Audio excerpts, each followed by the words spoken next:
kids. I'm so angry. I was hungry, so I stopped to buy a slice of pizza. As I walked out of the pizzeria, someone else was coming in and they were in a hurry and they bumped into me. My pizza fell and I didn't have any more money for another slice. It made me so mad. Ugh! Have you ever been angry before? Did it change your behavior? There is a story in the Bible about an angry king. He got so angry it changed his behavior and caused him to throw a fit. You'll find the story of a poorly behaved king in 1 Kings chapter 21.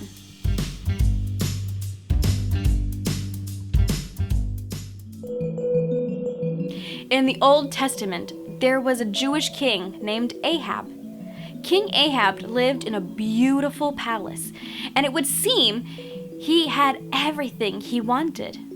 But he wanted more. King Ahab had an idea. There was a man named Naboth who owned a vineyard right next door to his palace. Ahab wanted the vineyard, so he said to Naboth, "Hey dude, that's a nice vineyard you got there. It's perfectly located next to my palace. So, can I have it? If you give it to me, I'll give you a better vineyard." But Naboth didn't like that idea. His family had owned that vineyard for many generations, and he didn't want to trade it. It was special to him. So he said, "No thanks," to Ahab's offer. This made Ahab angry. He laid in his bed and threw a fit. He was in such a bad mood that he wouldn't even eat. When his wife Jezebel came in, she asked what was wrong. King Ahab told her what happened. "I told Naboth that I wanted his vineyard and he wouldn't even give it to me. I'm so mad. It's not fair." When Jezebel heard this, she came up with an evil plan. She wrote some letters pretending to be King Ahab. In the letters, she told some important people to invite Naboth to a fancy dinner. During the dinner, she had 2 evil men sit across from Naboth, and she told them to lie about him. The 2 men accused Naboth of saying terrible things about God and the king. Even though it wasn't true, the people dragged Naboth out of the city and killed him by throwing stones at him. When Jezebel heard the news, she got excited. She went and told Ahab, "Naboth is dead. Go and take his vineyard now." So that's what King Ahab did. He stole Naboth's vineyard after he had been killed. That's great news for Ahab, right? No, not at all. God knew all about what Ahab did, and he was not happy. So God sent a prophet to confront Ahab. The prophet told Ahab that God was going to cause horrible trouble for him and his entire family. When Ahab heard what the prophet said, he was so sad that he tore his clothes and stopped eating again.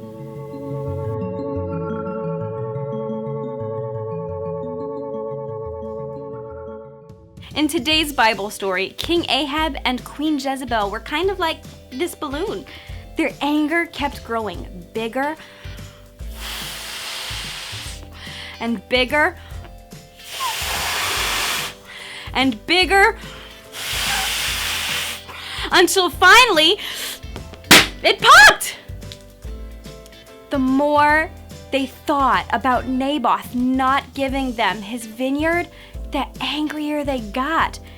Ahab was so upset, he stayed in bed and wouldn't even eat. He pouted and threw a fit.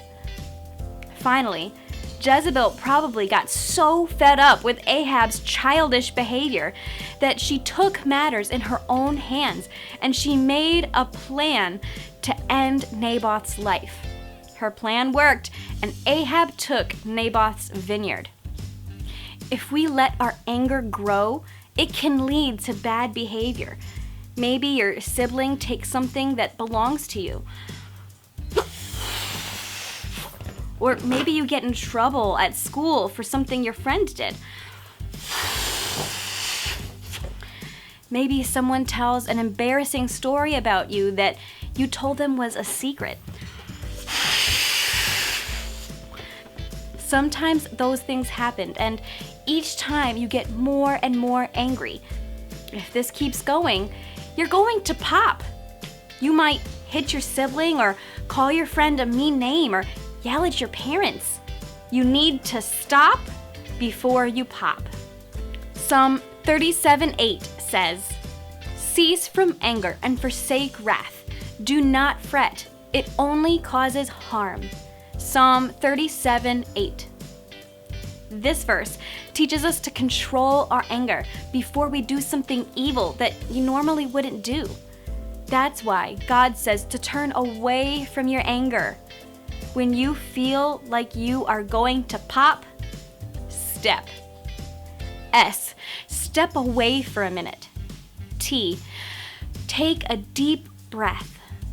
E, exhale. P, pray.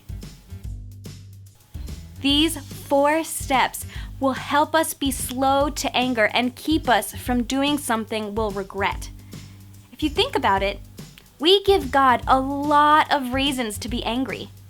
We sin against Him, disobey Him, neglect Him and His word, and yet He continues to be patient with us and love us.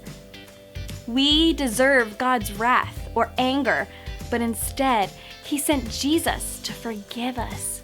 So next time someone makes us mad, let's try to remember this and forgive them the way Jesus forgives us.